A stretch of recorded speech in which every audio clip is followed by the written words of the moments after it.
The application and effects of the remedy. What is the objection to public purchase of land? And the answer is it would be buying the natural opportunities that morally belong to everyone in the first place. But Henry George argues it's not necessary to confiscate land. In other words, the government doesn't need to take possession of the land. All we need to do is confiscate or collect the rent. And he points out that confiscate is a Latin term for take into the public treasury. That the method of treating land as common property is the public collection of rent, and the rent satisfies everyone else's equal right to the same parcel of land, like the shares of a stock corporation. What you would benefit from your ownership, your common ownership of the land in all of the programs which the government provides. And it seems to me Social Security and national health care would be a perfect example of it. Land titles would not be affected by the common ownership of land. They would remain as they are, undisturbed. We already take some rent through the real estate tax. We need to assess and collect the rental value of all privately held land. So today we have a real estate tax, and in most states it's pretty minimal, and particularly in Delaware, it's pretty minimal. I think it's less than 20% of all revenue comes from real estate. And of course, it's probably about a quarter of that comes, so that would be 5% of total revenue at the state and local level comes from land values. What we need to do is to assess the rental value instead of the selling price, which is always a speculative price, and then use that instead of, and raise that rate until we get the full rental value of the land, or in the case of a partial application, until we get the amount of revenue that we need. Now, can the rental value of land be determined by the objective method? In Arden proper, there are actually 2 vacant lots. This is one of them, and it only became vacant a year or so back when they tore the building down.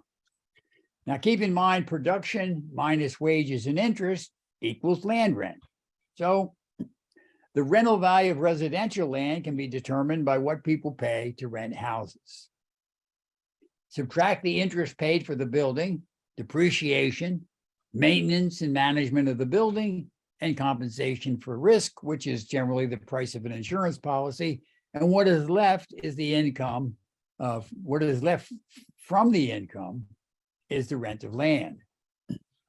The building that yields the most, in addition to the interest on the building, maintenance, management, and insurance, is the highest and best use and determines the rental value of the land. Now, here are 3 buildings that I put on there, and you can experiment with them to see which one is going to give you the most income in addition to the return and the expenses of providing the building. So next week, I figured I would spend as much time as anybody wanted on the assessment. And I know that in the Tuesday night class, there are at least 3 people who are on the current board of assessors. Oh, and I got one person here who's the head of the assessors, come to think of it, Deborah.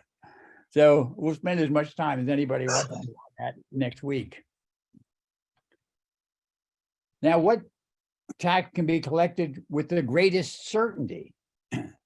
Well, can land be moved or concealed? No. Can a tax on the rental value of land be easily and cheaply collected?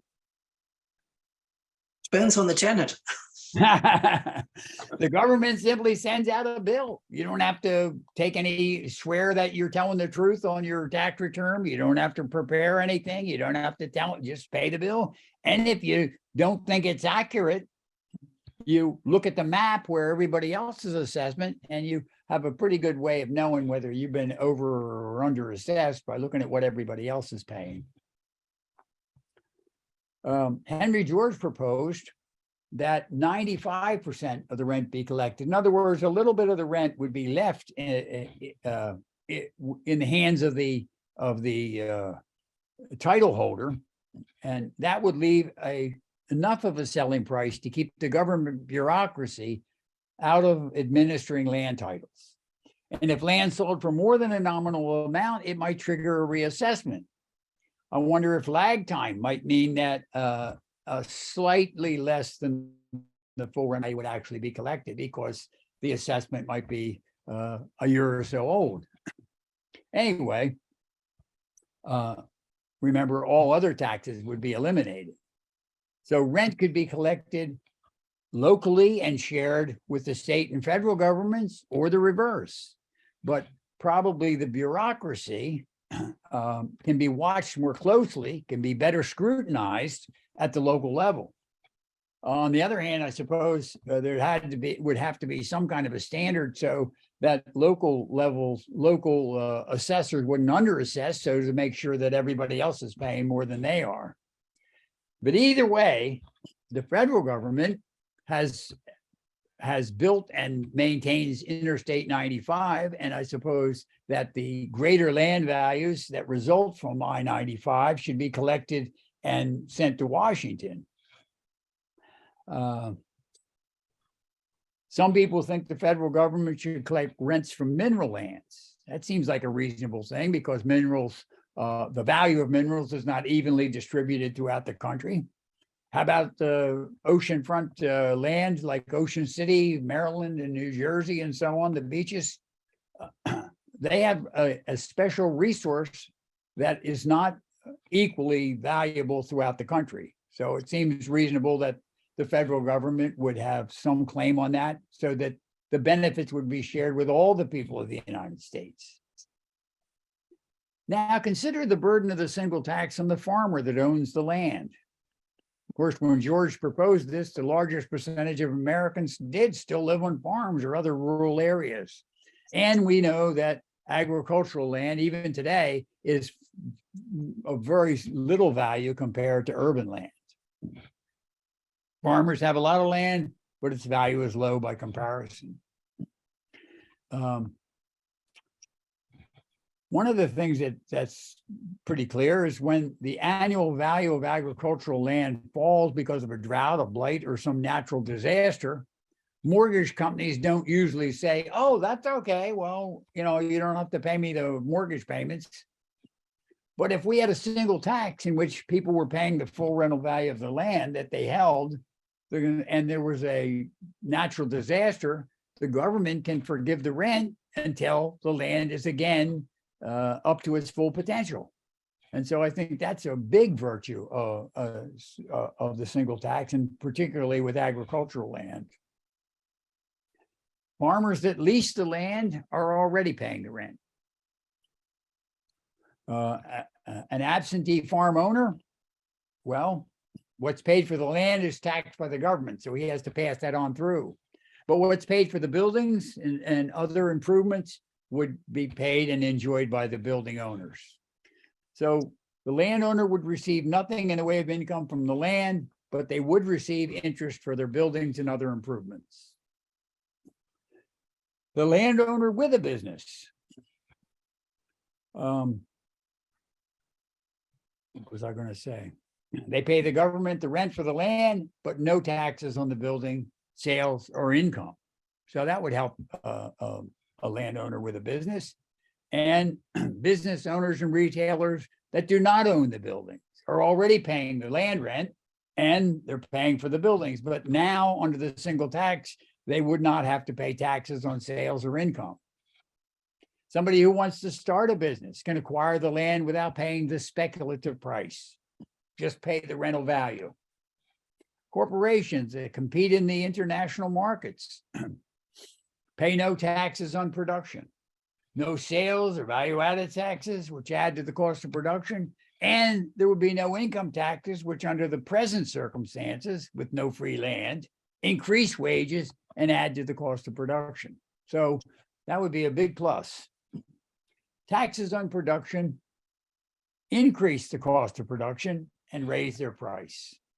So the question that comes next is, does the tax on the rental value of land increase the rental value of land? No, the landlord's already charging every penny he can get.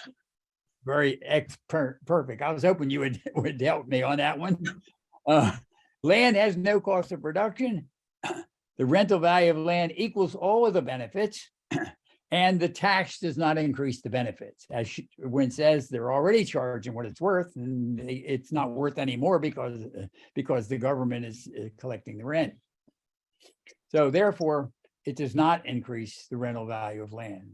Does the tax on the value of land add to the price of things that are produced on the land? And again, she says it simply taxes what would otherwise go to the owners of land. Now, international corporations, well, they would have to pay each country for the value of the benefits received, but no more and no less. They enjoy no benefit from, would enjoy no benefit from tax shelters. They could not make the land value show up in another country the way they make their profits show up in another country. So basically, international corporations would have to pay their fair share. And they would not be reasonable to ask them to pay more than their fair share. Polluters. Granted, if you're not allowed to pollute, your land value might be a little less. But each company would have to pay the land rent whether the site was used or not. So they can't just lay off the workers and shut down the factory and then say to the state legislature, well, if you won't let me pollute, I'm not, I'll cause unemployment. I'm not going to hire anybody. Well, if you don't, you still got to pay the land rent. And you wouldn't be able to do that for very long without going bankrupt if you weren't producing anything. The homeowners, their land values might go up. Land value taxes might go up, but all their other taxes are gone. So they're only paying for what they get, which is exactly what we do at the grocery store. And although lately, I don't know if we feel this way, but generally we feel like we get what we pay for. The value of residential land has to do with the proximity to jobs and shopping and recreation, highways and proximity to the airports, the quality of public education, the level of safety and beauty and a healthy environment, and even the sense of community is a component of the value of residential land. If somebody's selling their house, they can sell the house, but the land would have no selling value. And if they're buying a house, they would not have to purchase the land. So there would be no speculative price, which is what prevents most people or many people from becoming homeowners. You're going to ruin those poor banks.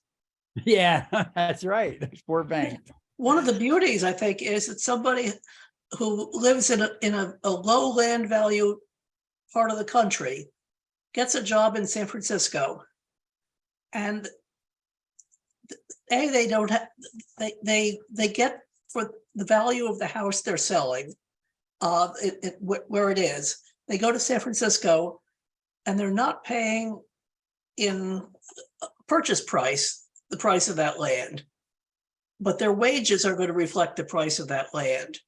And so they'll be able to handle the land value tax on that little bit of land that their three-story house sits on.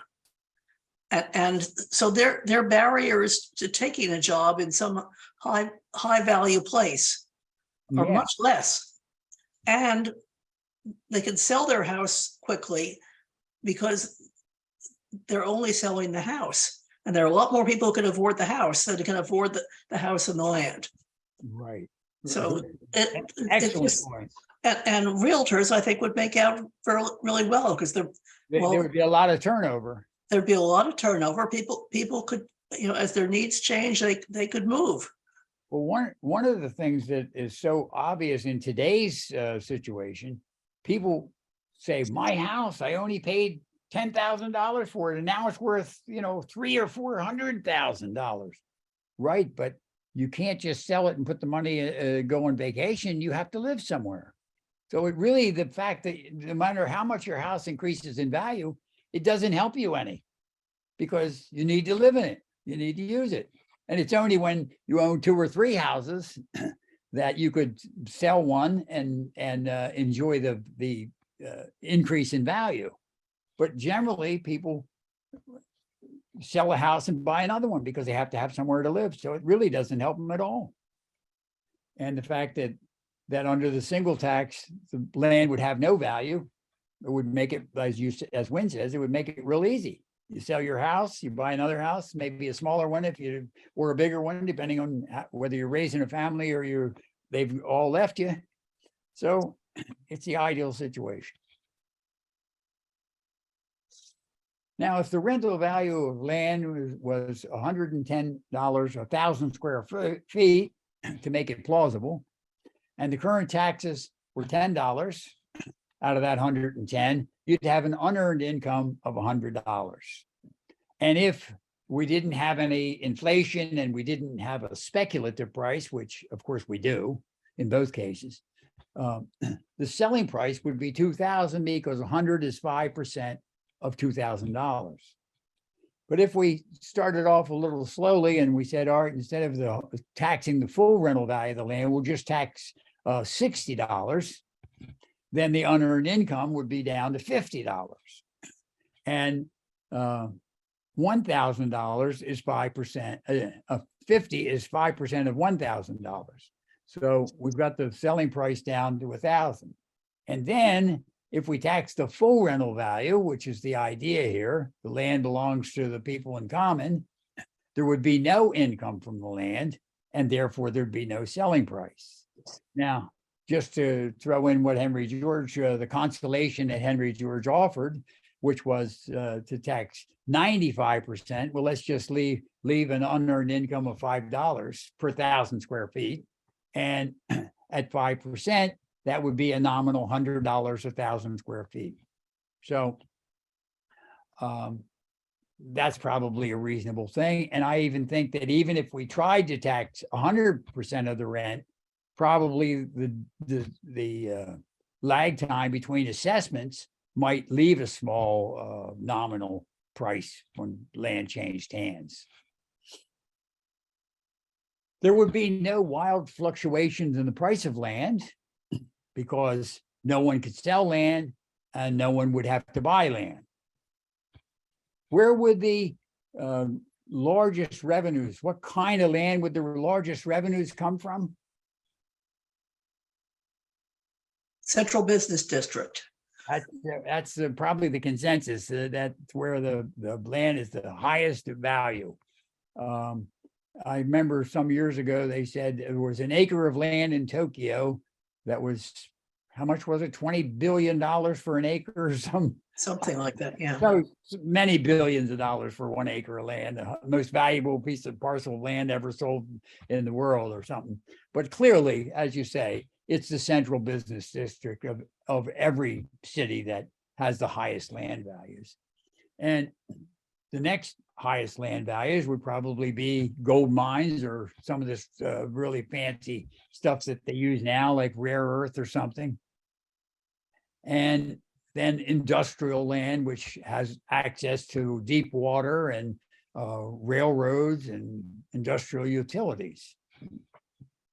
And then finally, you get down to residential land, which is maybe not the least valuable, but it's second only to where it's ahead of farmland and ultimately timberland and things like that. Now, some years ago, I did an analysis and found that land in Midtown Manhattan was around 250 million per acre. Where was it? In Midtown Manhattan. Oh, and an hour outside of New York, a commuting hour outside New York, it was about 200,000 per acre.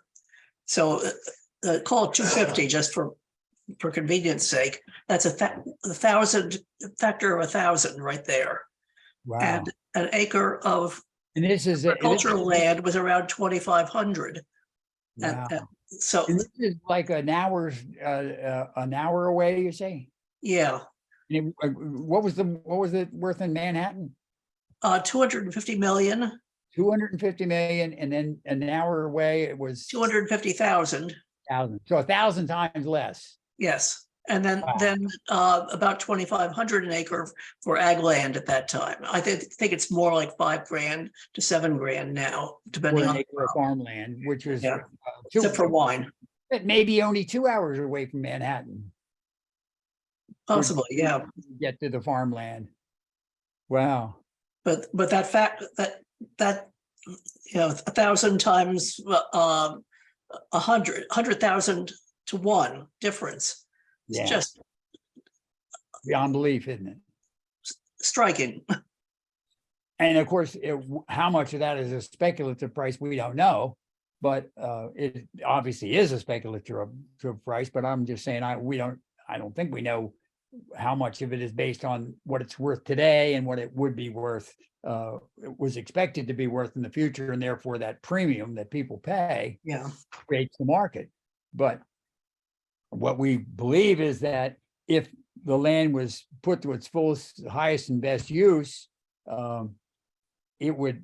productivity would increase. And even though land would be a smaller portion of what's produced, it would actually be in the cities and so on, it would be a greater amount, because productivity would be so much greater in the cities, because the population in the city would develop to its full potential. Yeah. Okay, population. People in rural areas would no longer be separated by land held for speculation. So they could move closer together and cooperate more. And people in urban areas would be more densely populated, even if they would be less crowded, because there would be more and taller buildings. And so there'd be many more people per acre, but each family could afford to have a much larger living unit. Harlem, where 2 or 3 families share an apartment, is far less densely populated per acre than Park Avenue, with all the high-rise apartment buildings. Each apartment is much bigger, so the people have much more space, but the people per acre or per square mile is much more dense on Park Avenue and those midtown areas than in places like Harlem, where people are jam-packed in. I remember when I was a young man, somebody claimed that Chinatown, San Francisco was the most densely populated square mile in the world. And I've often thought, I wonder today, what is the story on Chinatown? Because I don't believe there are a lot of high-rise buildings in Chinatown, San Francisco, are there? I don't think so. We should ask Dave Geeson. It probably is nowhere near as densely populated as places like Park Avenue and so on. And there's probably other areas now in Manhattan that are very high rise and densely populated. All right, so under the single tax, what would be the functions of government? Well, number one, of course, it would collect the rental value of land and the traditional things like provide for the national defense, the preservation of order, the administration of justice, build and maintain the infrastructure, provide for public services. But then we would want to invest in the needs of social growth. And my sense of that is it would be protecting the environment, funding national health care and Social Security, doing medical research and developing safe prescription drugs and pesticides, inexhaustible energy. I guess that's some form of solar and maybe even geothermal. And at some point in the future, when we feel we can afford it, a cash dividend. Now, the functions of government that could be eliminated with the single tax would be all other tax legislation and collection, all those bureaucracies. We could eliminate the billions and billions of farm subsidies, manufacturing subsidies, monetary policy used to create jobs, most welfare and penal institutions, because and a lot of military spending that goes to protect American investments in foreign countries. I think it's almost fair to say that the heart and soul of our foreign policy has been to protect the investments of Americans in other countries. And it would be oil companies and mineral companies, but also banana plantations in Latin America.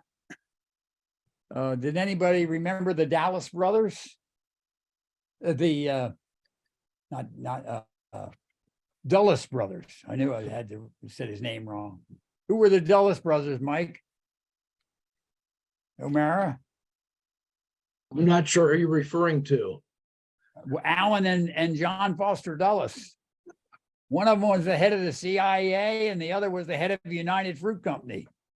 And in 1953, I get the Iran and Guatemala confused, which came first, but one came in 53 and the other 54. They went down there, the CIA went down there and they had a coup and they threw out the government and the duly elected government and they put in a dictator because they nationalized the land that the corporations were not using. Just like in Iran, I guess the year before, or the year after, I guess it was probably the year after they went into Iran and they were going to nationalize the oil. And they said, no, you're not. That oil belongs to us. And so they overthrew the elected government of Mossadegh and they put in the Shah back in power.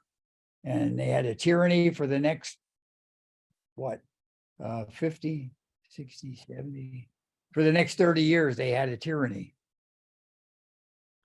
until they still have a tyranny, come to think of it, because only somebody like the damn Ayatollah could overturn the Shah and his brutal tyranny. So that's basically what we could get rid of in terms of foreign policy. Now, we could also eliminate bailouts and stimulus packages. The single tax would be limited government limited to the rent of land. And I guess every conservative says they believe in limited government, but I don't know if they would go along with the single tax. But it certainly would be a limited government, limited to the socially created values. Now, the single tax would increase production. Workers and capital would go to better land, and that right there would increase productivity. Greater divisions of labor and economies of scale would increase productivity. Economy and transportation and infrastructure would increase productivity. Economy and the cost of public services. The police and the fire would not have to travel past vacant and underused land in order to fulfill their job. And with full employment, everyone who was willing and able to work employed, we would have a far greater national product. As for aggregate rent, rents would become a smaller portion of what's produced as the free land manifested itself and wages and interest rose and rents fell as a proportion of what's produced. But in the most densely populated areas, productivity would increase and the rent of land in those areas would increase as an amount. The increasing rents would benefit the community as providing for the increasing needs of social growth. As population and productivity increase, the rent goes up in cities and suburbs, and it funds more roads, bridges, public transportation, as well as public services that are needed. And you could add in there the increasing demands of Social Security and national health care, medical and environmental research. Higher wages give each worker the incentive and the time to acquire greater skill and knowledge, increasing labor's productive potential. Now, George regarded approbation as the strongest motivation of human action. And the flip side, he said, the fear of want breeds the worship of wealth. And of course, we can see this in the illegal drug dealers who become millionaires. They're just caught up in that, the admiration that comes with more and more wealth. but we can also see it among the billionaires like Bezos and Musk, who continue to acquire billions and billions more because it commands so much more admiration, even to the extent that they refuse to pay the health care of their employees. George says the greatest waste in society is the mental power that is lost by conditions that permit so few to develop to their fullest potential. He believed that the greater opportunities would create an abundance in which the moral, intellectual, and cultural life of society would tend toward constant improvement. Well, which conforms more closely with justice, taxing wages or taxing rent? Wages are the fruits of one's labor, and rent measures the advantages conferred by society. It contrasts all the socially created wealth that cannot be attributed to the individuals or corporations. What was his parting words? We must make land common property. So in conclusion, let me ask you, was Henry George a communist, an individualist, a socialist, a capitalist, or a libertarian? Well, he was certainly a communist, a land communist. He believed that the earth belonged to people in common. He was an individualist. And in fact, if you didn't want to be a cooperative individualist, you'd be able to go to the free land and live in isolation if you chose to. Was he a socialist? Absolutely. He wanted to socialize those businesses in which were in their nature monopolies, in which there could not reasonably be competition, like the roads and the railroad tracks and the wires and pipes that ran along them. Was he a capitalist? Absolutely. He believed in the private ownership of capital by the people who produced it.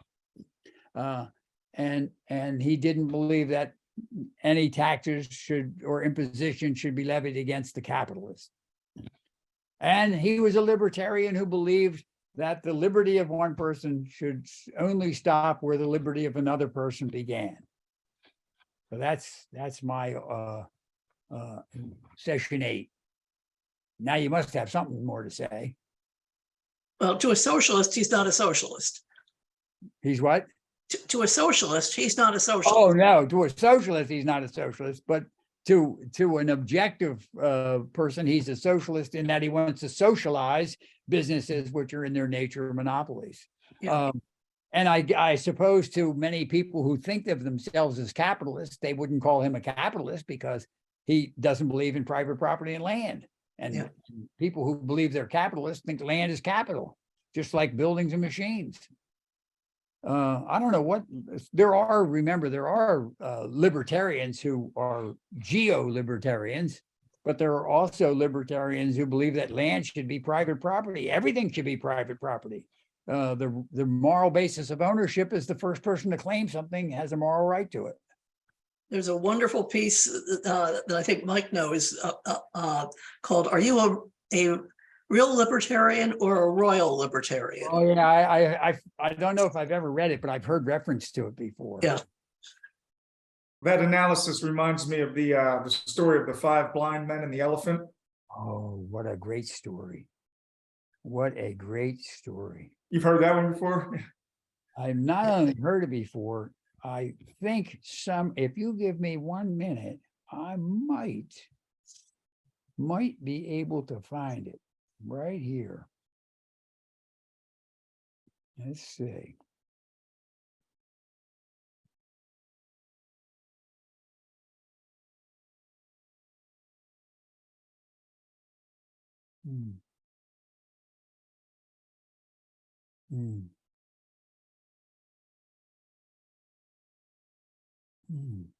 No.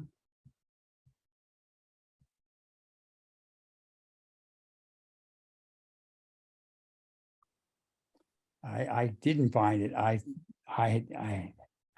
saw that file somewhere recently, so I thought I might have it, but I don't.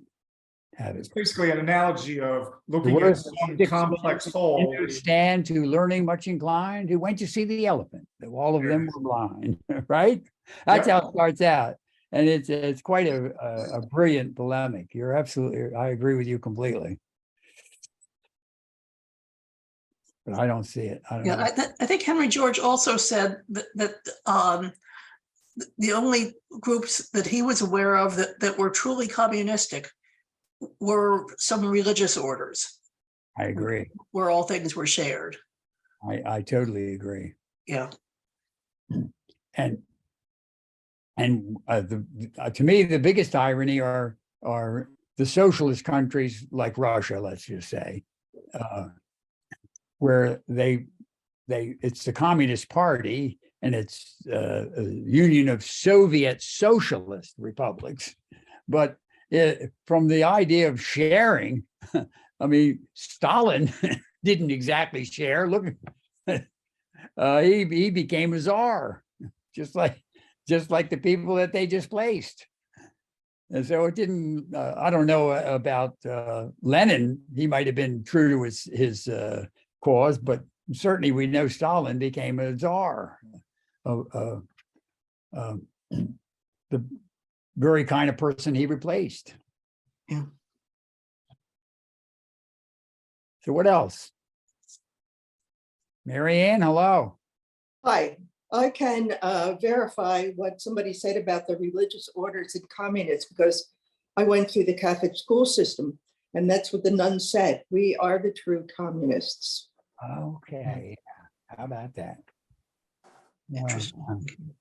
I don't know if I could say that the Pope and the hierarchy of the Catholic Church, I don't know if they were kind of hedged their philosophy a little bit, but it seemed like they lived a lot better than some of the parishioners, but maybe not. They But did. they're not the communities, you know, Yeah, I they mean, did they're kinda in a take different a- category. Well, there's a thing called Peter's Pence that Henry George wrote about a good deal in the newspaper that he ran. And Peter's Pence was money paid up from each diocese up to the, I guess directly to the Vatican. And when somebody was buried in a Calvary cemetery, it was $1. There were all sorts of charges and it was all being funneled up to Rome. And then Rome was getting involved in American politics, New York City politics, involved with Tammany Hall, and I'm not really aware of what all the other groups were, but they reinforced each other. And Henry George was calling attention to it, not in his books, but in a newspaper that he edited. It's fascinating stuff. Well, there's also something that says that the Catholic Church was the biggest big business in the world. I once heard they were the largest landowner as well. Got to be right up there, and valuable land in the center of cities. Well, you don't forget that one of the reasons that Henry VIII took over the land was that a lot of people who were Catholics gave some of their land when they passed away to the church. So the Catholic Church kept getting more and more land. And Henry wanted to redistribute that. And that's one of the reasons why the Anglican Church, or the Episcopal Church, I guess, in England came in and canceled all the orders who owned the land that was given to them privately. I saw a documentary on that, and I can't remember exactly, but it just about what you said, I think, is what the documentary put forth too. All right. Real estate refers to land and whatever's attached to it, like buildings, fences, and plantings. The value of real estate is whatever it could be sold for.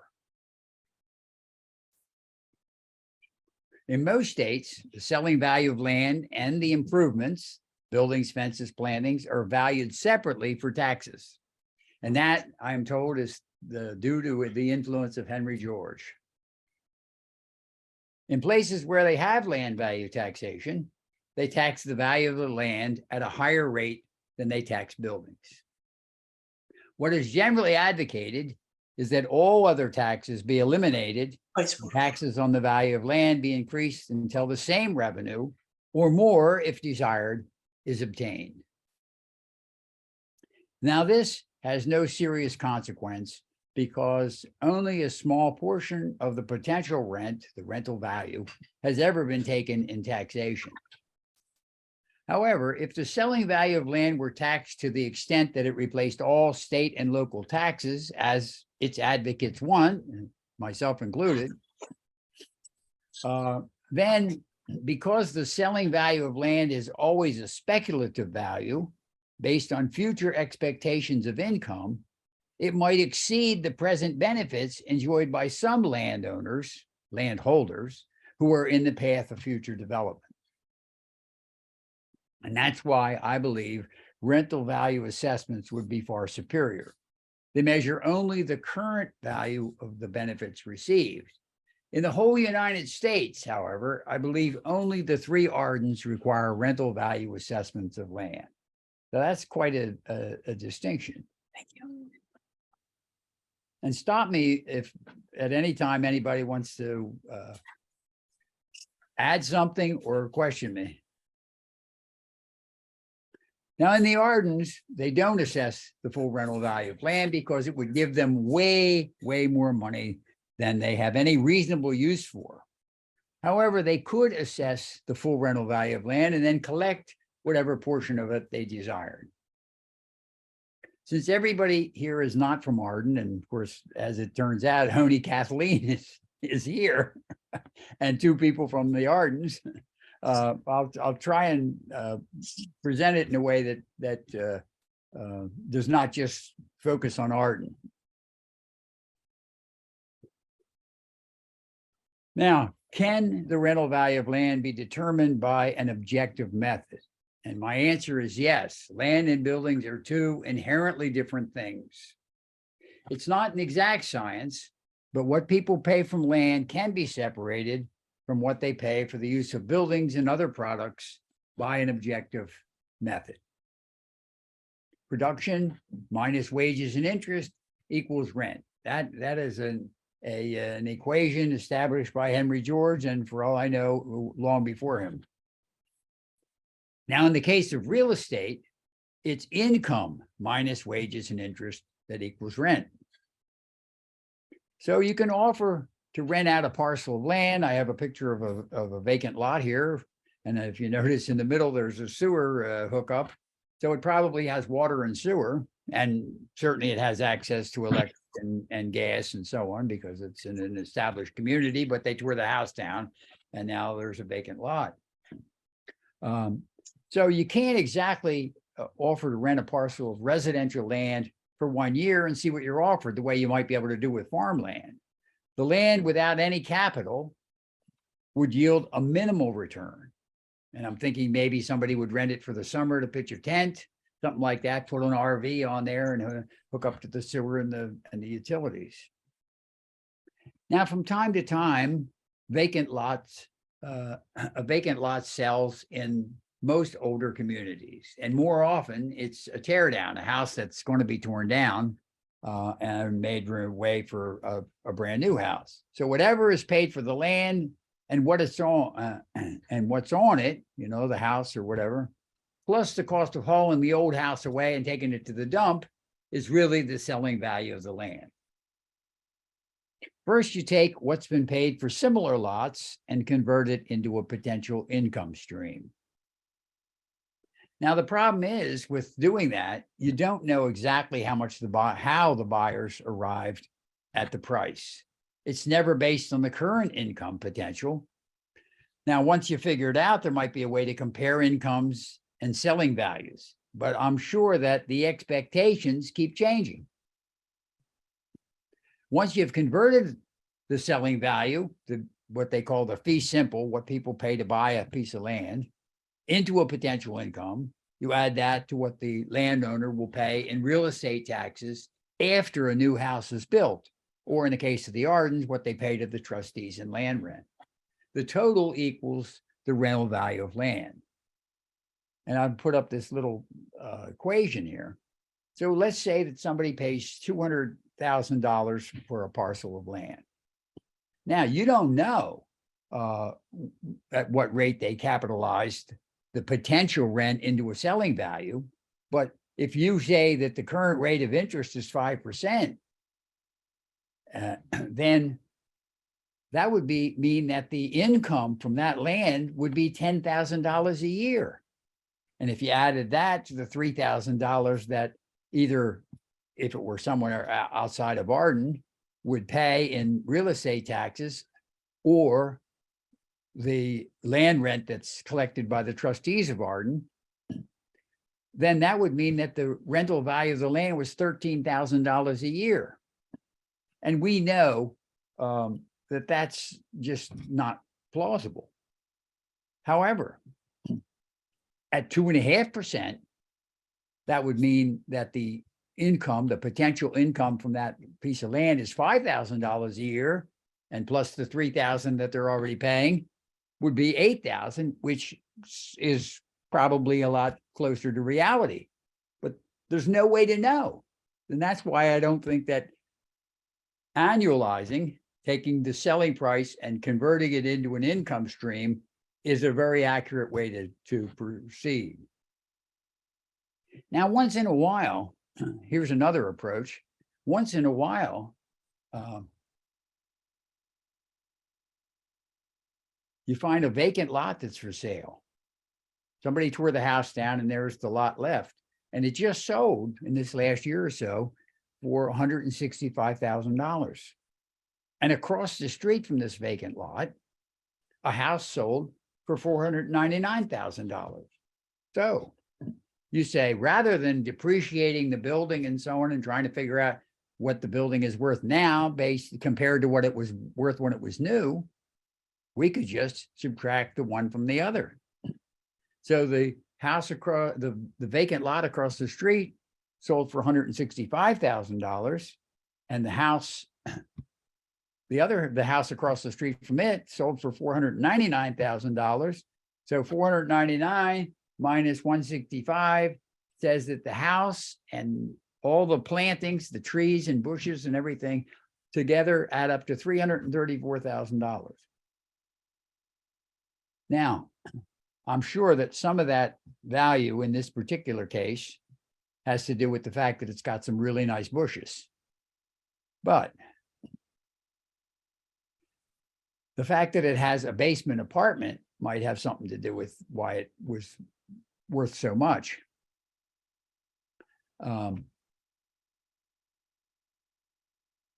If a basement apartment is not allowed in this community, then that would mean that this basement apartment was grandfathered in, and part of the value that it's been attributed to the house is really the privilege of having that extra apartment, which the vacant lot across the street would not have if it's grandfathered in. So you would say, well, the land is worth more and the building is worth less in that case. So it can get complicated. Now, down the street on the same street and a block down the way, there is another house that just sold, and it sold for $375,000. And there was also a tear down right around the corner across. So this house overlooks a playground, an open playground, and the house that just got torn down is also overlooking the same playground and has essentially the same view. It sold for $215,000, and that would be plus what it cost to haul the house away. So 375,000 minus 215,000 suggests that that building and any other improvements are only worth $160,000. This cannot be. If you actually saw the house instead of just a picture, you would realize that house is far more valuable than that. Would cost far more to reproduce it, even if you did depreciate it by several years. So, and if you happen to know the particulars in this neighborhood, you'd know that the house that was torn down, the lot on which the house was torn down, was a 20,000 square foot lot. And the house that I'm comparing it to is on a 10,000 square foot lot. But in this particular community, Ardentown, the land, if you have a 20,000 square foot lot, you pay twice as much in land rent as if you have a 10,000 square foot lot. So in my opinion, you're probably paying every bit that the extra land is worth, in which case a 20,000 square foot lot would not sell for measurably more than a 10,000 square foot lot would sell for. So that cannot be the explanation for why the vacant lot or the lot with the tear down house was worth so much more. Now the house in this picture across from the park is 1,450 square feet. It's a little smaller than the house down the street that I showed you a minute ago. And it doesn't have a full basement or an apartment, but it is definitely worth much more than $160,000. So again, I will say, in theory and practice are the same thing, but in practice, they're not. So my conclusion is that this is a helpful exercise, but in order for it to work for you, you have to have a lot of examples. You can't just think that one example would tell you the absolute difference. Now, of course, as I say, income minus wages and interest equals rent. I believe the most accurate way to assess the rental value of residential land is to subtract what is paid by what is taken by labor and capital from the income that is possible when the land is put to its full potential within the law. In other words, the rental value of residential land can be determined by what people pay to rent houses. And again, this is by no means an exact science, but it does collect this socially created value instead of confiscating rightful property. Subtract the interest paid for the building, depreciation, maintenance, management of the building, and compensation for risk, i.e., the price of insurance. What is left from the income is the rent of land. Sometimes it's much easier to think of it as three different people: the capitalist who owns the building and other improvements, the laborer who does all the maintenance and management, and the landowner who just collects the rent, collects the income. Now I'm going to use three different size houses that can be found in the Ardens. These sizes are very common in the Ardens. And they probably make up the bulk of the rental market. Here's a bungalow with that's 1,000 square feet of living space. Now, one way to do this is to use a construction cost calculator. You type in the quality, the size that you want of your house, the quality, what is, if it's brick or frame, or I guess cement block or frame, and what all the amenities, and the thing tells you how much it costs to build it. Now, let's say that we have picked out a house that we want to use as an example here of the rental market. And this house, this 1,000 square foot house, if we were to have it built new today, it would cost $150,000 to build. Now that's a round number, and I'm sure with inflation, it's a lot more than 150 for 1,000 square foot house now, but a few years ago, it was probably right in the ballpark. Now the house is 10 years old, and so I've depreciated it, as Wynn suggested, by 1.5% a year. And if I take the 150,000 minus 1.5%, and I do that, then what's left reduced by 1.5%. After 10 years, it gets down to 120, almost $129,000, 128,960.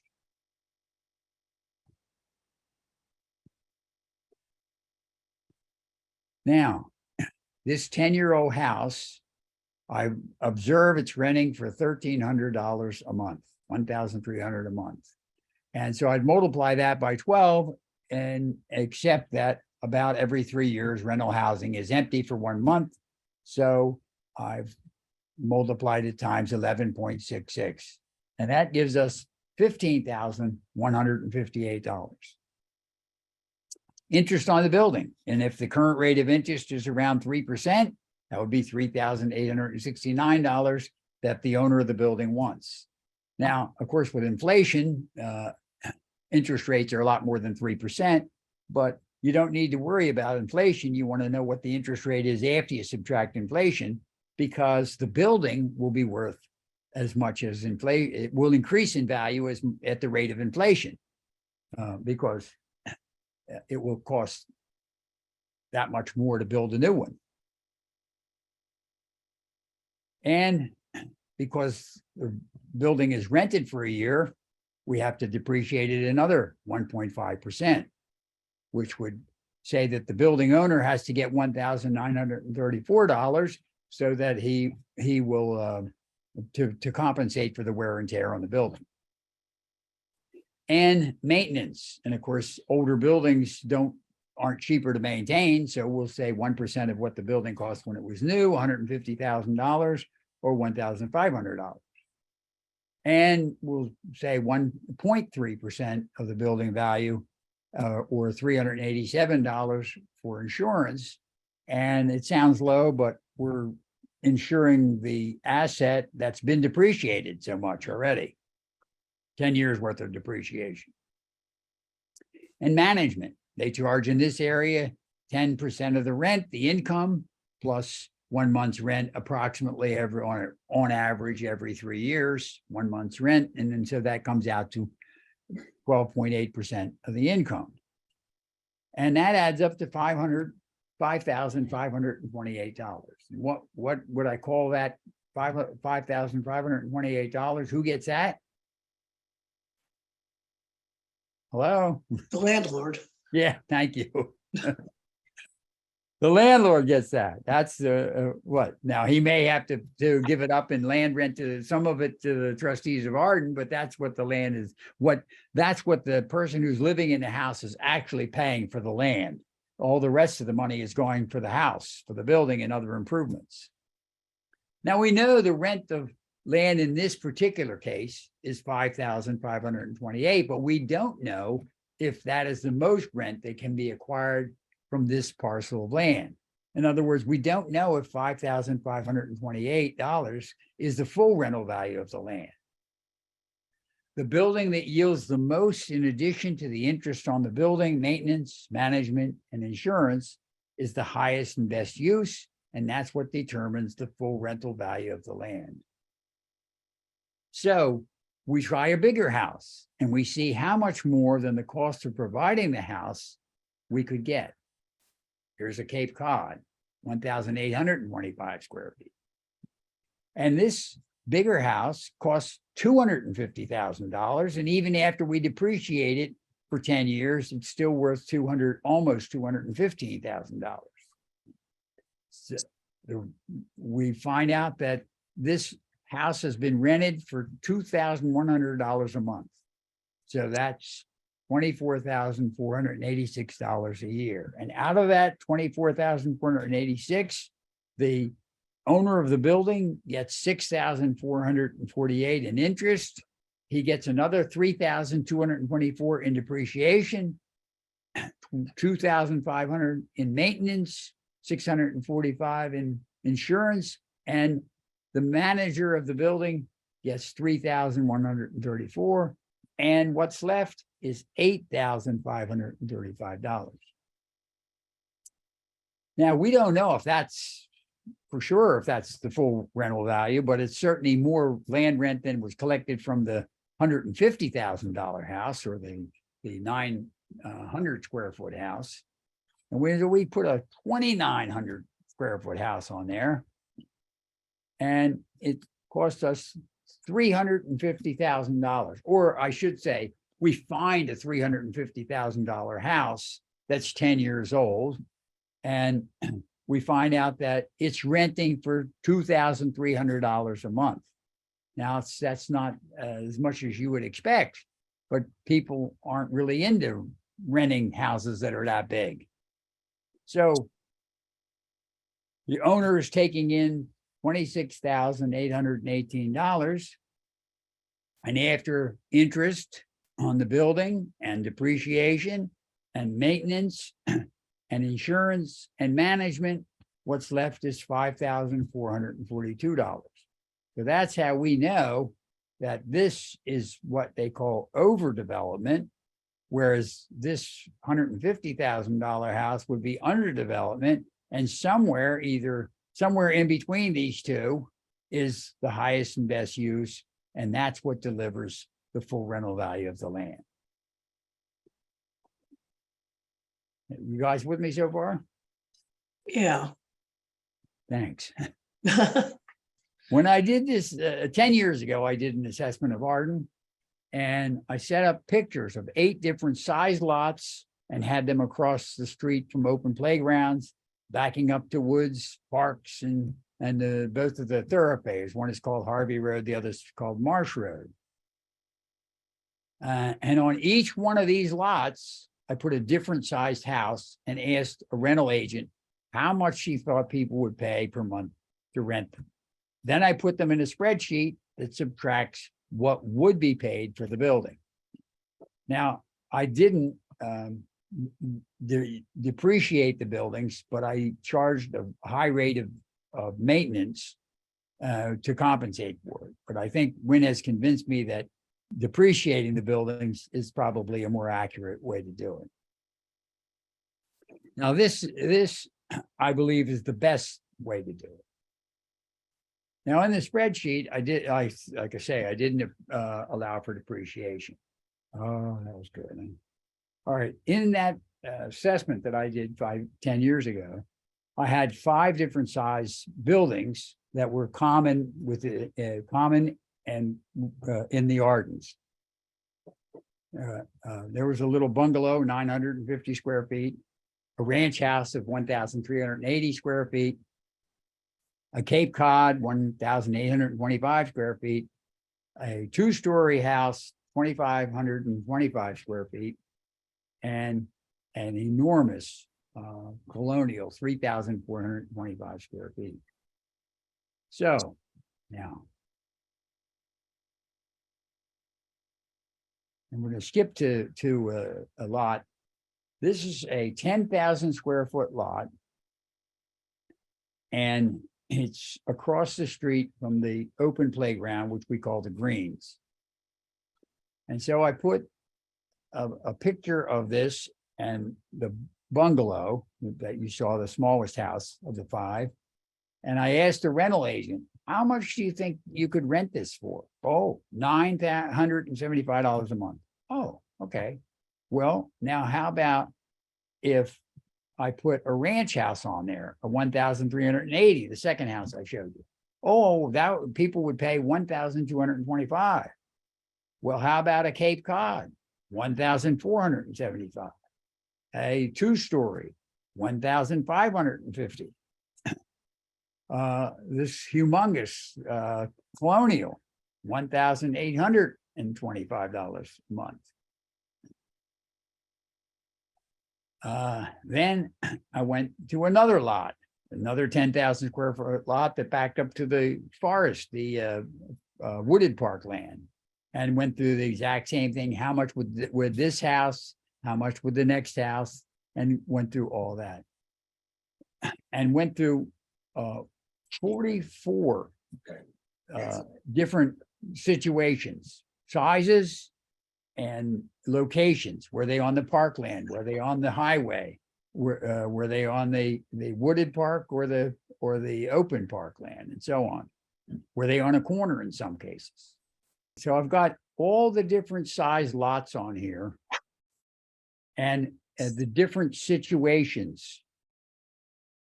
Here's the smallest lot in the village of Arden, and it's just on a street where there's another house on either side of it, a house in back of it, and a house across the street from it.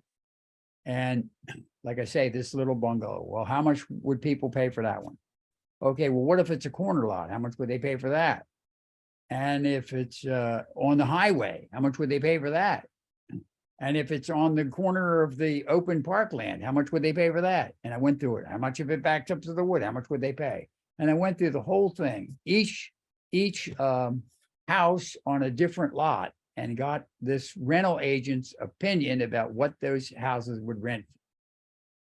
And I went through, see, I've gone through all the different situations for a 7,116, the smallest lot. I went through the same thing with a 10,000 square foot lot, 15, 20,000, went through all the different situations. And then just converted the spreadsheet so it's by lot. And here's the 10,000 square foot lot with the different houses on it. The bungalow, the ranch, the Cape Cod, the 2-story, and the giant colonial. And here's what they rented for each month. And the spreadsheet over here subtracts the first, it could be made to depreciate it, but in this case, it was simply the maintenance, the management, the insurance. And what's left, of course, is land rent. So here are the different land rents. For the bungalow on that 10,000 square foot lot, we got $4,156. For the ranch house, it was $5,194. For the Cape Cod, it was $6,700. For the 2-story, it was $5,000. And for the colonial, it was just a little less than that at $5,048. So clearly, the rental value of that land could be attained with a Cape Cod that was 1,825 square feet. And the rental value of that land was $6,748. Now, it could have been a little more or less because we don't know if the slightly smaller or slightly bigger house than the Cape Cod would have generated a little bit more. But there is an approximation of the rental value of that land. And I went through every one of these different lots and did the exact same thing. And so I had a complete assessment of the village of Arden. So this is telling us that a leaseholder who wanted to maximize his income would put a Cape Cod on whatever, put that Cape Cod sized house Yes. on whatever leasehold he happened to get.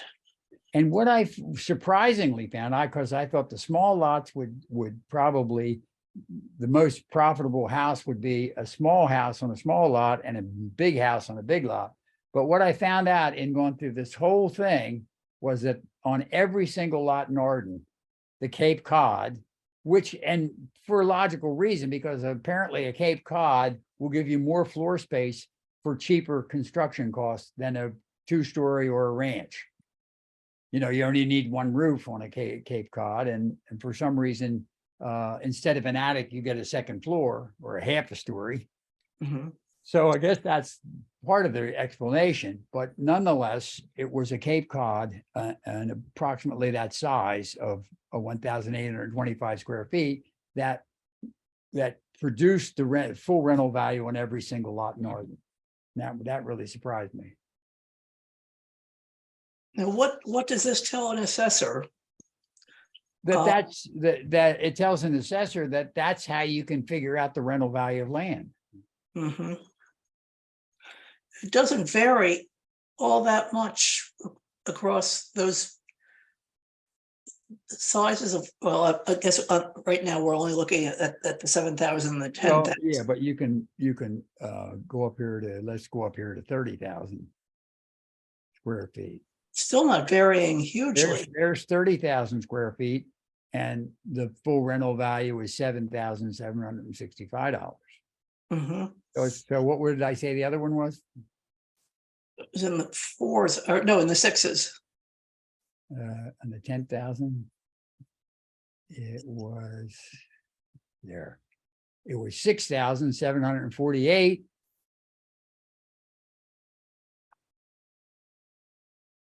and 7,700. So it wasn't that much difference. And that's, Well, and and Arden, that's what I concluded. And in fact, I concluded that when you got to, it was like a quickly descending scale. The larger it got, the less it was worth per foot as you got bigger. And when you got to 30,000, it wasn't worth any more. And we have lots that are over 40,000 square feet, one that's over 50,000, and they weren't worth any more than a 30,000. And a 30,000 was only worth a little bit more than a 20,000. so that's saying that any location and any size lot, it is more or less the same. Yes. And think about why it is the same. Because the first, and in the case of Arden, and I don't know what the smallest lot in Arden Croft is, in Arden Town, it's probably 10,000.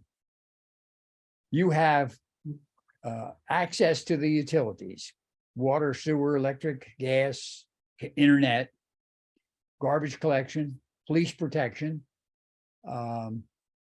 schools, and I don't know what all else I can't think of. Access to I-95, 5 minutes from 2 minutes from I-95. And then all the rest of the value has to do with how much you're willing to pay to have a bigger yard. So you can play bad netting or something, or croquet, or have a lawn party, or have a really nice garden, with lots of rhododendrons or something, or just a buffer to get away from your neighbors. That's it, as far as I can see. There's no other value in it. You can't live in it. You can't put a second house on it. And You can that's why put it- it's only worth a little bit more. You can put an addition on it. Well, yeah, that- you can that put you it, couldn't do in the smaller lot. well, right, but it looks like you can put I forget what the size of that house was. It looks like you can put a 2,525 square foot, 2-story house on even the smallest lot in Arden. Yeah, So how many people want a house that's bigger right now? Although those houses that were built, one on Harvey Road and 2 on Marsh Road, were awfully damn big. mhm. So it may be that in the 10 years since I did this, and remember, I only consulted one rental agent. If I had done this, gone through this whole drill with 2 or 3, I might have got 2 or 3 different opinions. Yeah. That was just the one. And so at that time, people just weren't going to pay enough for larger houses to make more, to generate more land rent. Well, and that rental value, the renter wouldn't care about adding space on because he doesn't own the house. So Nobody he's living in it. Yeah. That's the whole. no, but if he needs more space, his family has grown, Yeah, then he moves elsewhere. well, he could, yeah.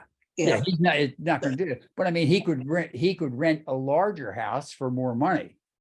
And the question is, would he pay proportionally more for a larger house? And this says no, but it could be that he would. And I mean, it's 10 years old. And like I say, it was only one opinion about Yeah. what people would pay, but about the market. But that's what you're saying is exactly right.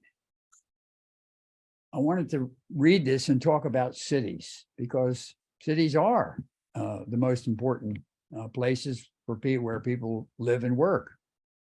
And so I've named this talk a great and glorious city, which is a quote from Themistocles, the Athenian philosopher. I cannot play upon any stringed instrument, said the Athenian philosopher, but I can tell you how of a little village to make a great and glorious city. For thousands of years, cities were the most economical places to live and work. If you had anything to sell, there was the largest number of potential customers. If there was anything you wanted to buy, there was the largest and choicest selection and the cheapest possible price. Today, American cities are plagued with unemployment, a shortage of housing, slums, crime, pollution, and a shrinking tax base.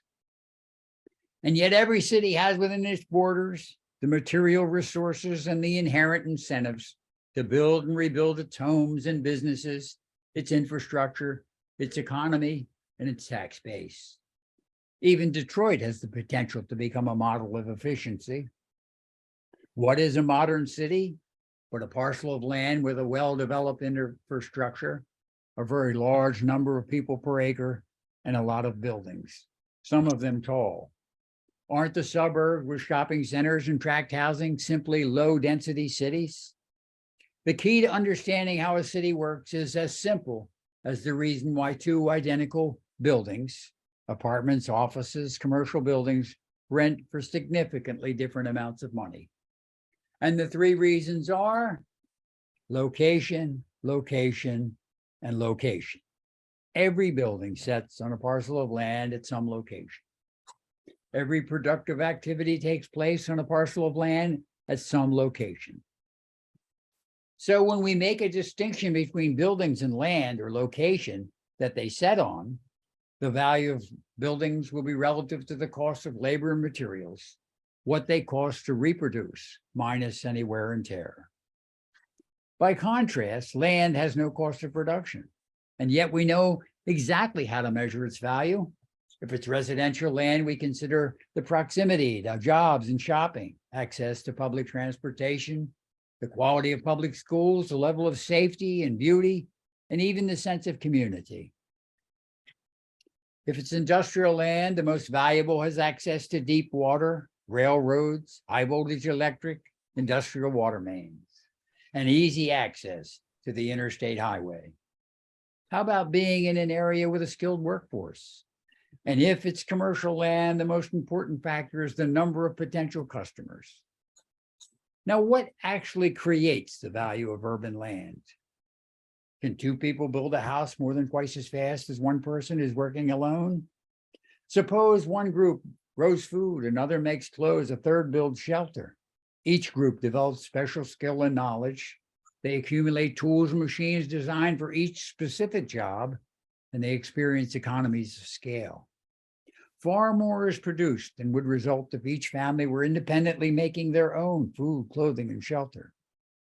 The denser the population, the greater the potential to subdivide labor, to accumulate tools and machines for each facet of each production, and to produce in greater economies of scale. Imagine trying to set up an auto assembly plant in a community with less than 1,000 people. You need all the workers in the factory, but you also need workers at the grocery store and the gas station. You need barbers, plumbers, roofers, and doctors. The list goes on. As the population grows, the level of productivity grows. But at some point, transportation is hampered by mud, and the same rivers that connect one city to another also impede transportation within the economic community. At some point, well water is harder to establish, and human waste becomes harder to get rid of. At this point, each additional person does not increase productivity more than the last. We have reached the point of diminishing returns. So we pave our streets, construct bridges, build water and sewer systems, establish gas, electric, police, and fire departments.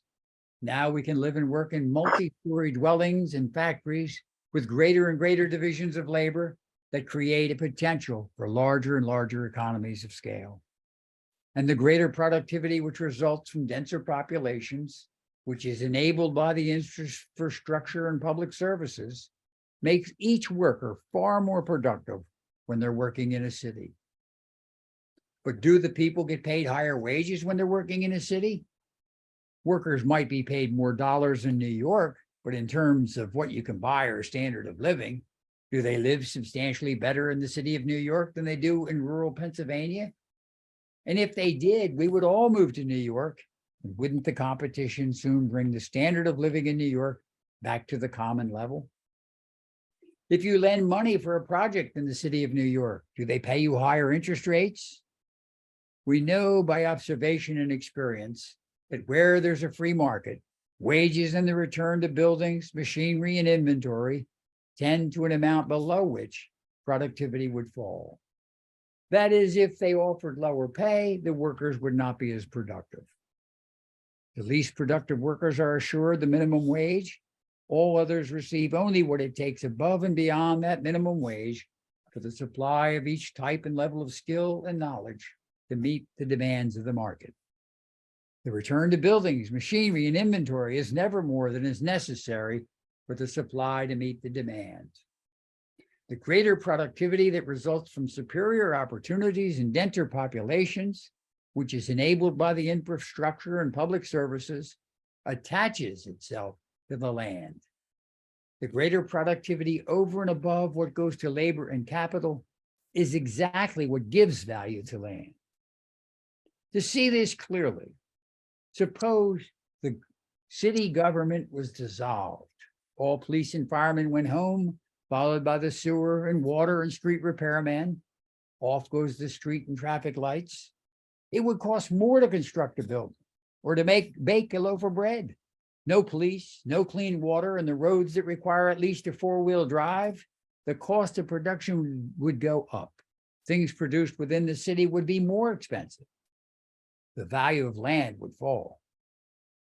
Governments do not increase wages or the value of food, clothing, or buildings by the expenditure of public revenue. The only value that governments actually help to create is the value of land. And yet, when cities go to finance public expenditures, they tax buildings, sales, wages, and income. Only a very small percentage of total revenue comes directly from the value of land. However, in the process of taxing other things, they destroy part of the land value they help to create.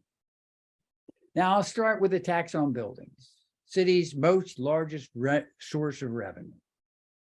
What would anyone pay per month or per year for the use of a parcel of urban land without anything on it? Even a surface parking lot requires some pavement. The income from land is whatever is left after all the expenses of providing the building. The return of the building itself, depreciation, maintenance, management, and insurance. The more taxes are paid on the value of a building, the less income is left from the land. How about the sales tax? Suppose within the pandemic, the general level of sales were falling. I should have said with the pandemic, the general level of sales were falling, businesses were failing, and the city of New York was losing revenue. They were about to lay off police, firefighters, and street repairmen. However, because the city of New York is so important to the status and prestige of the state of New York, the state's portion of the sales tax was exempt within the borders of the city. That's 4% less on the price of all taxable items. And because New York is America's greatest city, with so many corporate headquarters, the United Nations, the stock exchange, Washington sent them $1 billion a year to help with expenses. If they could reduce the sales tax, would New York be a better place to do business? As more and more things were bought and sold within the city, what would happen to the rental value of each commercial location? Turn it around. What would happen if they doubled the sales tax? That would be 16.5%. Would more or less people want to buy and sell things in the city of New York? And the rental value of land that's good for selling things would fall. What if they doubled the tax on workers? Wouldn't less people want to live and work in New York? How would the employers keep their workers? How would they attract new ones? Wouldn't they offer higher wages? The more they have to pay in wages, the less they're willing to pay, the less they're able to pay for the use of floor space, which is really the location or the land. If they own the real estate, the less they have left as an unearned income from their ownership of the land. They can raise the minimum wage and then tax it back, but free market wages tend to an amount below which productivity would fall more than wages were lowered. So taxes are paid out of what would otherwise go to the owners of land. This is not a problem in areas where land values are high. All cities could raise taxes in their most valuable areas, and they would still be profitable. We know this because in spite of the taxes now levied, the land in those areas sells for millions and millions of dollars per acre. If taxes were raised in the best areas, the land would yield a smaller income, but there would have to be a colossal increase in taxes before the land in the most valuable areas of any city would yield no income. The problem is taxes on buildings, sales, and wages are levied at the same rate at every location throughout the cities. In the worst areas of all old industrial cities like Philadelphia, Detroit, or Cleveland, there are thousands of parcels where the disadvantages already add up to more than the advantages. How about Wilmington? Are there places where you can't give the land away? Any investment in those areas would yield less than the prevailing rate of wages and interest. In other words, there's no potential to make a profit. Any increase in tax rates and those non-profitable areas will get bigger. And the reason we know this for certain, that these areas have no potential to make a profit, is that the land is worth zero.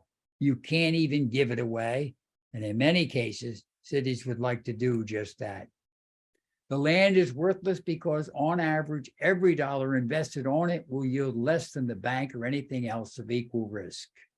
That's when people refuse to reinvest in a neighborhood. The same neighborhoods that were once thriving communities. In many cases, they were centered around factories, and in the 1960s and 70s, when they were unable to compete with cheaper foreign products, they shut them down. They didn't auction them off to the highest bidder who would put them to some other use. They shut them down and left them idle. Perhaps they were waiting for tariff protection or something else, but in fact, they stayed idle. The workers went other places looking for work. The communities declined from lack of jobs, and the value of land went down with it.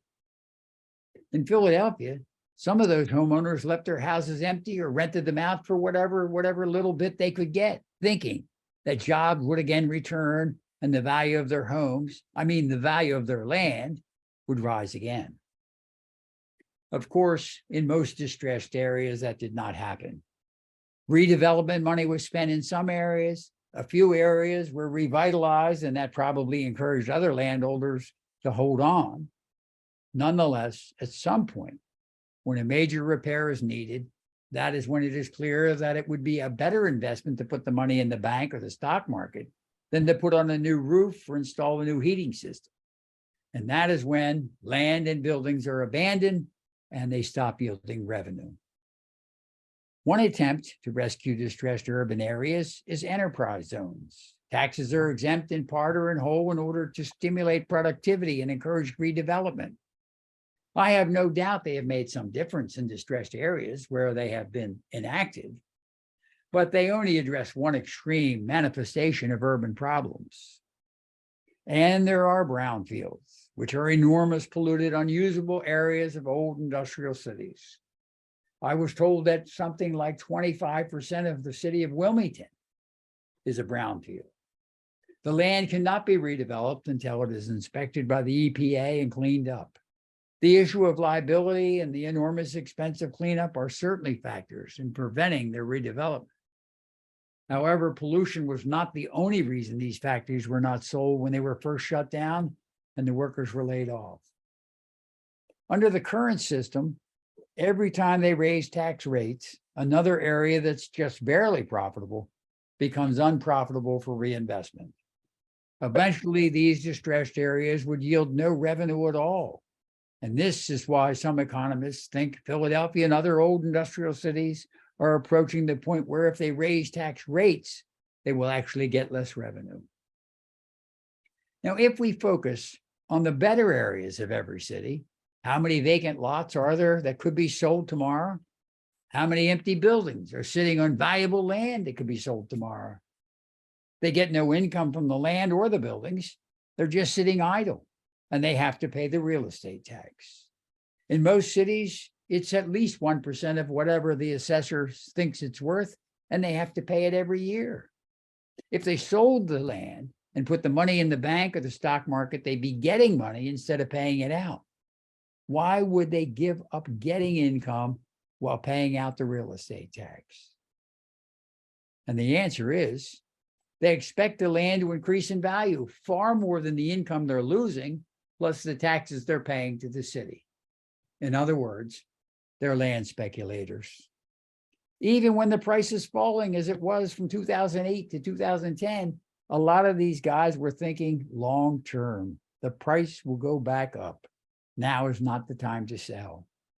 And if they park cars or rent out a dilapidated, underdeveloped building with a leaky roof, whatever income they do get offsets the taxes paid to the city and adds to their overall profit. Sometimes they rent out the first floor commercial space and leave all the upper floors empty. That's because when they do sell, the building will be torn down. So any money spent on the building would then be lost. Land speculation, non-use and underuse of land grossly reduces the number of jobs, dwellings, and public revenue. But cities need revenue. It costs as much to pave the streets and maintain the pipes and wires in front of a vacant lot as one that people are working or living on.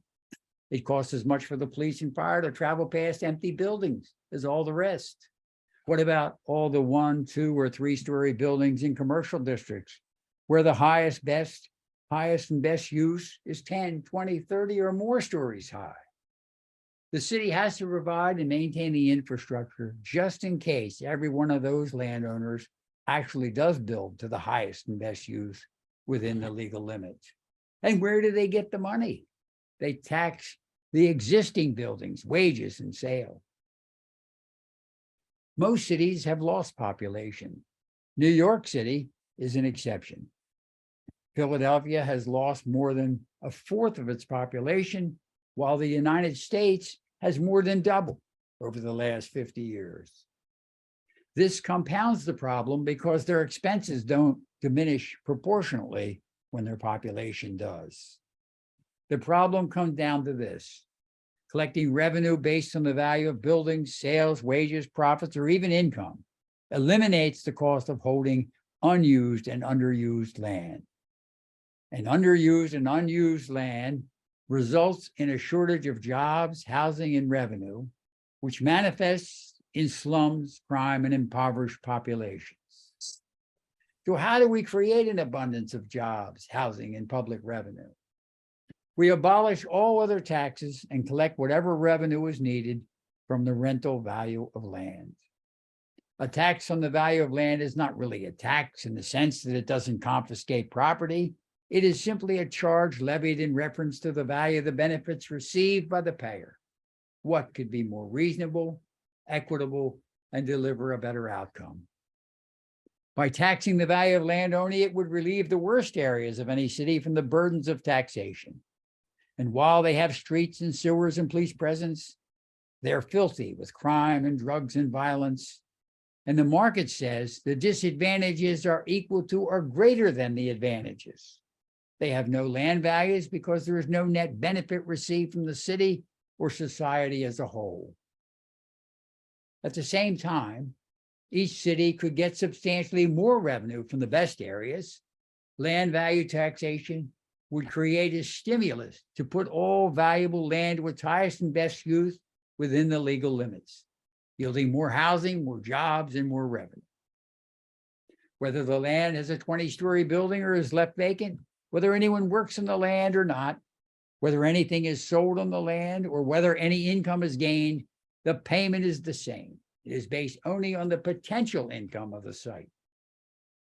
In time, redevelopment would radiate back into the slums, and as the previously worthless areas provided jobs, housing, and a healthy, safe environment, land there would obtain a value and represent its fair share of the city's revenue. To implement this properly, you would need to assess the rental value of every parcel of land within a city, what the rental value of each parcel would be if the city levied no other taxes. You have to know the cost of construction and the current rate of interest, the cost of maintenance and management, and what people pay for floor space at each location. The difference is land rent. After you figure out what size building within the legal limits will give you the largest difference between the cost of providing the building and what people pay for floor space, you have determined the potential rent of land, or in plain English, the rental value of land, which is exactly what every prospective buyer of land calculates before they make an offer. There are two important things about this proposal. Unlike the single tax proposed by Henry George, it will not collect the full rental value of the land, and therefore it will not destroy the selling price of land. However, shifting taxes to the value of land within a city for municipal revenue will grossly reduce land speculation and blight within that city. As every owner of valuable land puts it to use, it will increase the number of jobs, units of housing in its population. It will become a more desirable place to live and work, and the value of land within that city will go up. And two, whether all taxes are replaced by the rental value of land, or it is only a partial shift of the real estate tax from buildings to land, the more fully any parcel of land is put to use, the less its owner will pay in comparison to the present tax system. That is because the guy with the empty building or vacant lot will pay exactly the same as the person who maintains their house or business building in excellent condition. The difference in taxes will vary with the desirability of the neighborhood or the number of potential customers, not the condition of the building or how hard someone works. There is no question land value taxation will create an abundance of additional jobs and housing in any city that adopts it. And were it applied to all taxes throughout the country, there would be full employment and affordable housing for all. However, as many more jobs and units of housing are created in a single city, competition for those jobs will come from near and far. So it won't put every single person with the lowest level of skill and education to work, but it will enable sufficient revenues to pay for public housing, education, and social programs that are needed. I do acknowledge that landowners are by far the biggest winners under this partial and limited application of land value taxation. However, is it not better to increase the number of jobs? Is it not better to increase the number of houses or apartments instead of people living on the streets? Is it not better to get rid of the slums and abandoned buildings? Is it not better to have an ample source of revenue, even if the landowners are the biggest winners in this partial phase before we collect the full rental value of land throughout the country and create 1,000 great and glorious cities? Well, there are 20 cities and one school district in Pennsylvania that tax the value of land more heavily than buildings. In 1975, Harrisburg was the second most distressed city in the United States. And instead of declaring bankruptcy, which they were about to do, in 1982, they started taxing land values at 4 times the rate on buildings. And although the school district continued to tax land and buildings at the same rate, it reduced the number of vacant downtown structures from more than 4,200 to fewer than 500 in the following years. The number of businesses grew from less than 1,900 to more than 8,800. It reduced the fire rate by 40% and the crime rate by 20%. It stimulated billions and billions of dollars worth of new construction, and the value of the land in the city of Harrisburg increased. Thank you all.